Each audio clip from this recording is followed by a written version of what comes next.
கர்த்தருடைய பரிசுத்த நாமத்திற்கு மகிமை உண்டாவதாக. தேவன் அருளியப்போ மினிஸ்ட்ரி மூலமாக உங்களோடு தொடர்பு கொள்வதிலும் இந்த மகிழ்ச்சி அடைகிறோம். இன்றைக்கும் இந்த நாளிலும் தேவன் நமக்கு கொடுக்கிற வார்த்தை மத்தேயு எழுதிய சுவிசேஷ பகுதி 18ஆம் அதிகாரம் 35ஆம் வசனம். நீங்களும் அவனவன் தன் தன் சகோதரன் செய்த தப்பிதங்களை மனப்பூர்வமாய் மன்னியாமல் போனால் என் பரமபிதாவும் உங்களுக்கு இப்படியே செய்வார் என்றார். ஹல்லேலூயா.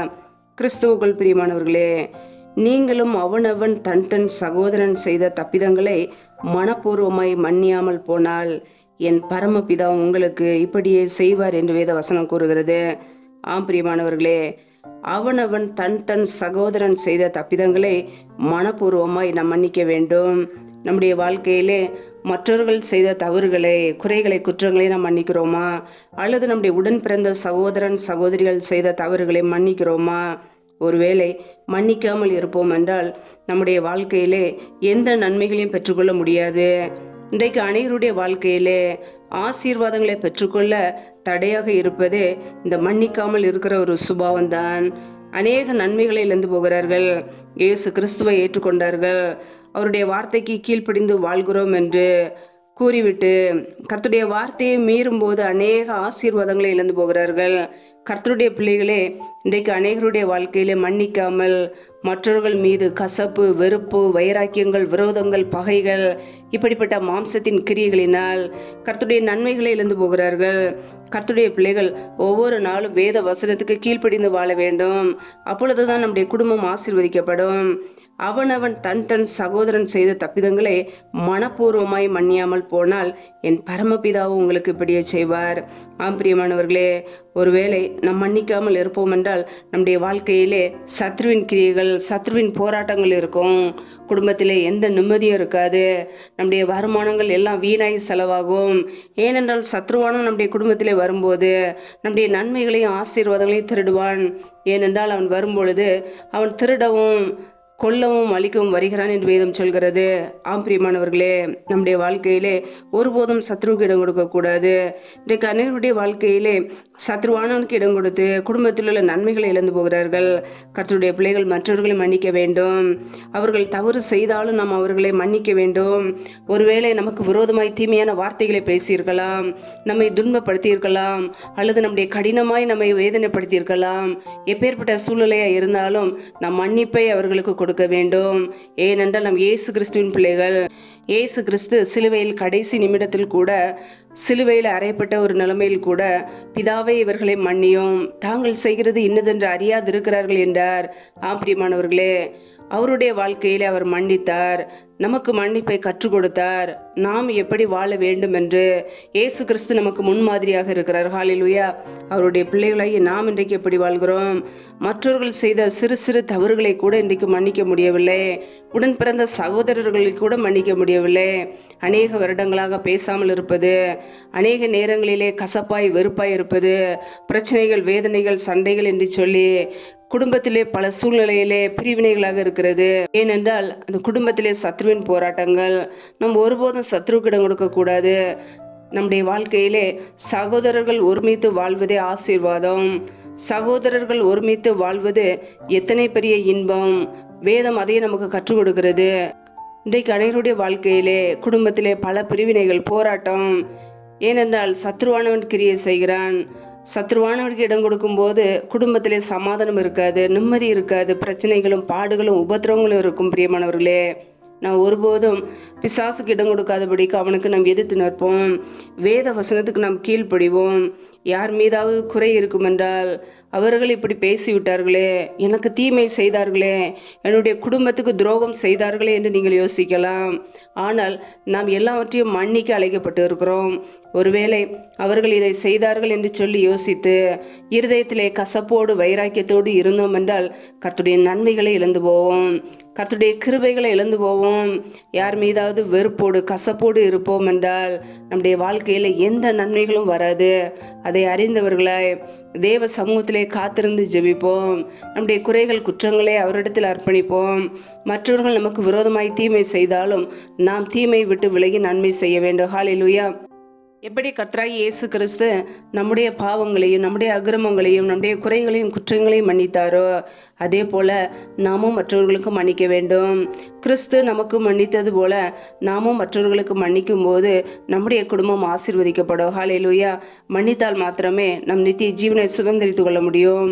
இயேசு கிறிஸ்துவை நாம் பின்பற்றும் பொழுது அவரை போல மன்னிக்கிற சுபாவம் நமக்குள்ள இருக்கும். ஹல்லேலூயா. இயேசு கிறிஸ்து நமக்கு கற்றுக் கொடுத்த மன்னிப்பை கடைபிடிப்போம். சகோதரர்கள் செய்த தவறை மன்னிப்போம். மற்றவர்கள் செய்த தவறை மன்னிப்போம். ஒருவேளை நமக்கு விரோதமாய் பல தீமையான வார்த்தைகளே நம்மை பேசியிருக்கலாம், நம்மை துன்பப்படுத்தி இருக்கலாம், நமக்கு துரோகம் செய்திருக்கலாம், நம்மை சபித்திருக்கலாம். ஆனாலும் நாம் மன்னிக்க அழைக்கப்பட்டு இருக்கிறோம்.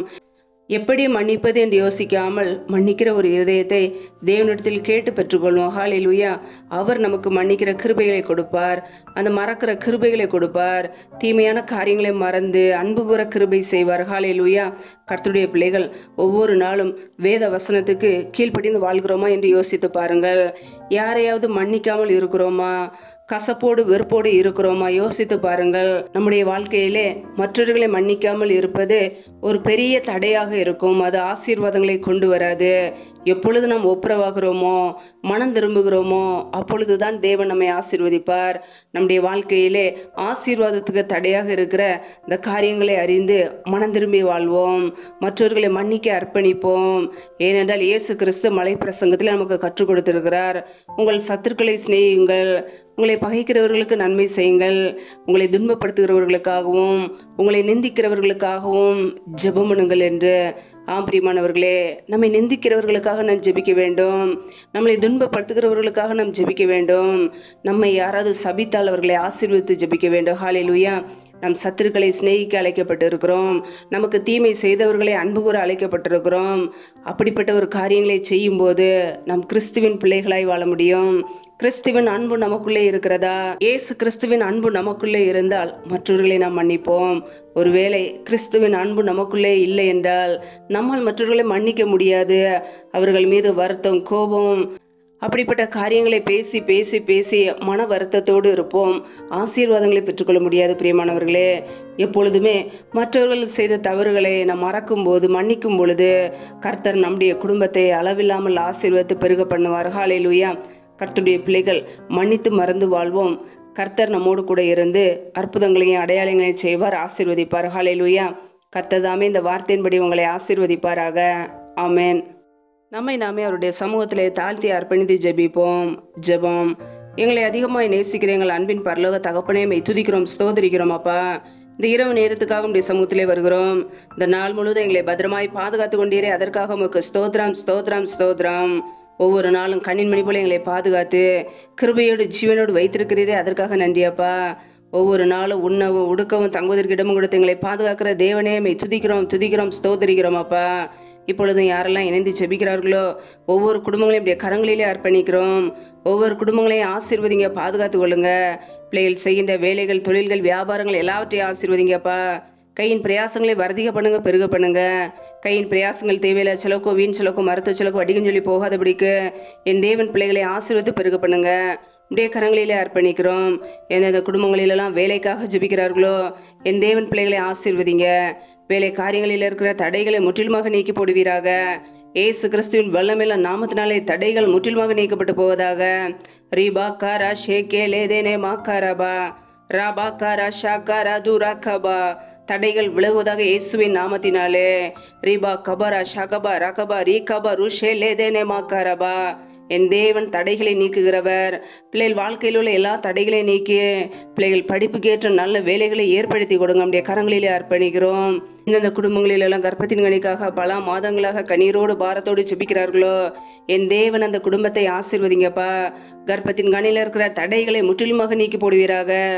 ஏசு கிறிஸ்துவின் வல்லமையுள்ள நாமத்தினாலே தடைகள் முற்றிலுமாக நீக்கப்பட்டு போவதாக. ரீபா காரா ஷேகே லேதேனே மாக்காரபா. தடைகளை கொண்டு வருகிற பொல்லாத சத்ருவின் கிரிகளெல்லாம் இயேசு கிறிஸ்துவின் நாமத்தினால் வெளியேறட்டும். ரீபா லாகாதாரபா ராகாபா ரூகாபா ரிஷேகே லேதேனே மாக்காரபா. ரீபா காரா ஷாகாரா கதுரி கரதரபலா. என் தேவன் தடைகளை நீக்கி ஆசீர்வதிக்கிறவர். பிள்ளைகள் வாழ்க்கையில் உள்ள எல்லா தடைகளையும் நீக்கி ஆசீர்வதிங்கப்பா. பிள்ளைகள் கர்த்தரால் வரும் சுதந்திரம், கற்பத்தின் கனி அவரால் கிடைக்கும் பலன் என்று வேதத்திலே நாங்கள் வாசிக்கிறோம். என் தேவன் ஆசீர்வதிங்க, பெரிய காரியங்களை செய்வீராக. அன்னாலே ஆசீர்வதித்தது போல என் தேவன் பிள்ளைகளையும் ஆசீர்வதித்து பழுகி பெறுகிற கிருபைகளினால் நிரப்புவீராக. உடைய நன்மையினால் நிரப்புங்க. மற்றவர்களுக்கு முன்பாக வெட்கப்பட்டு கண்ணீரோடு வாழாதபடிக்கு தலைநிமிர செய்யுங்கப்பா. என் தேவன் ஆசீர்வதிங்க. நம்முடைய கரங்களிலே அர்ப்பணிக்கிறோம். எந்தெந்த குடும்பங்களிலெல்லாம் திக்கற்ற பிள்ளைகளாய் தனிமையோடு வாழ்கிறார்களோ, கணவரால் கைவிடப்பட்ட ஒரு நிலைமையிலே யாருமே இல்லாமல் கண்ணீர் வடிக்கிறார்களோ, என் தேவன் மனமிறங்கி ஆசீர்வதிங்க. என் தேவன் உதவி செய்வீராக. திக்கற்ற பிள்ளைகளுக்கு நீரே சகாயர். திக்கற்ற பிள்ளைகளுக்கு நீரே உதவி செய்ய முடியும். என் தேவன் உதவி செய்யுங்க. பொருளாதார தேவைகளை சந்திங்க, பண தேவைகளை சந்திங்க, குடும்ப சூழ்நிலைகளை சாதமாக மாற்றி கொடுங்க. ஆசீர்வதிங்க. உடைய கரங்களிலே தாழ்த்தி அர்ப்பணித்து ஜெபிக்கிறோம். எந்தெந்த குடும்பங்களிலாம் கணவன் மனைவிக்கிடையே பிரிவினையோடு பிரச்சனையோடு வாழ்கிறார்களோ, என் தேவன் அந்த குடும்பத்தை சந்திப்பீராக. குடும்பத்திலே குழப்பங்களையும் பிரிவினைகளையும் கொண்டு வருகிற பொல்லாத சத்ருவின் கிரிகள் எல்லாம் இயேசு கிறிஸ்துவின் நாமத்தினால் வெளியேறட்டும். ரீபா காரா ஷாக்காரா து ராக்காபா ரீபா லஹாதாரபலா ராக்காபா ரூகாபா ரிஷேக்கே லேதனமா காராபா. என் தேவன் ஆசீர்வதிங்கப்பா. குடும்பத்திலே ஒருமனப்பட்ட ஆவியை கொடுங்க. அன்பின் அபிஷேகத்தினால் நிரப்புவீராக. உடைய கரங்களிலே தாழ்த்தி அர்ப்பணிக்கிறோம். என் தேவன் ஆசீர்வதிங்க. எந்தெந்த குடும்பங்களிலெல்லாம் பலவீனத்தோடு சோர்வோடு வியாதியோடு இருக்கிறார்களோ, என் தேவன் அவர்களை தொடுவீராக. உடைய சுகமாக்கும் கரம் பிள்ளைகளை தொட்டு சுகமாக்கட்டும், விடுதலையாக்கட்டும். சத்துரு கொண்டு வருகிற எல்லா பலவீனங்களையும் நீக்கி என் தேவன் விடுதலையாக்குவீராக. ரீபா லஹாரதரபா ரஹாதரபா ரீஷே பெலேதேனே மாக்கரபா ரீபா கரா ஷகராக தூரி கரதரபலா. என் தேவன் வசனத்தை அனுப்பி சுகமாக்குகிறவர். பிள்ளையுடைய வாழ்க்கையில் இருக்கிற எல்லா பலவீனங்கள் எல்லாம் மறைந்து போவதாக இயேசுவின் நாமத்தினாலே. பா கரா ஷேகே லேதேனே மாக்கரபா ராகபா ரூகபா ரிஷே லேதேனே மரா கரதரபலா. என் தேவனுடைய கரம் பிள்ளைகள் மேலே தங்கி இருக்கட்டும், ஆசீர்வதிக்கட்டும். கரங்களிலே அர்ப்பணிக்கிறோம். எந்தெந்த குடும்பங்களிலெல்லாம் நிம்மதி இல்லாமல் கடன் பிரச்சனையோடு வறுமையோடு வாழ்கிறார்களோ, என் தேவன் அந்த குடும்பத்தை தொடுவீராக. குடும்பத்தில் உள்ள கடன் பிரச்சனைகள் எல்லாம் இயேசு கிறிஸ்துவின் நாமத்தினால மறைந்து போவதாக. என் தேவன் விடுதலை கொடுங்கப்பா. கடன் கொடுக்குற பிள்ளைகளாய் மாற்றுங்க, ஆசீர்வதிங்க. உடைய கரங்களிலே அர்ப்பணித்து தாழ்த்தி ஜெபிக்கிறோம். இந்த இரவு நேரத்தில் இன்பமான நித்திரை கொடுங்க. நல்ல சொப்பன தரிசனங்களை வெளிப்படுத்துங்க. வரப்போகிற காரியங்களை குறித்து எங்களோடு பேசுங்க. அதிகாலையிலிருந்து நம்முடைய சமூகத்திலே காத்திருக்க புது கிருபையை பெற்றுக்கொள்ள அர்ப்பணிக்கிறோம். சத்துரு கொண்டு வருகிற போராட்டங்கள், பிரச்சனைகள், தீமைகள், மரண பயங்கள், இருளின் அதிகாரங்கள், ஆபத்துகள், நாச மோசங்கள், தீமைகள் எல்லாவற்றுக்கும் விலைக்குங்களை பாதுகாத்து கொள்ளுங்க. உடைய இரத்த கோட்டைகளை எங்களை அர்ப்பணிக்கிறோம். நீர் எங்களுக்கு அடைக்கலம், நீர் எங்களுக்கு கோட்டை. நாங்கள் நம்பி இருக்கிறவர் நீர் ஒருவர் மாத்திரமே. எங்களை பாதுகாத்து கொள்ளுங்க, ஆசீர்வதிங்க. நம்முடைய சமூகத்திலே தாழ்த்தி ஜெபிக்கிறோம். எல்லா துதி கன மகிமையெல்லாம் ஒருவருக்கே செலுத்துகிறோம். இயேசு கிறிஸ்துவின் மூலம் ஜெபிக்கிறோம் எங்கள் ஜீவனுள்ள நல்ல பிதாவே, ஆமேன். கர்த்தர் தாமே உங்களையும் உங்கள் குடும்பங்களையும் ஆசீர்வதிப்பாராக. ஆமேன். Thanks for watching. Please subscribe our channel. Click the like and share. Click the bell. God bless you.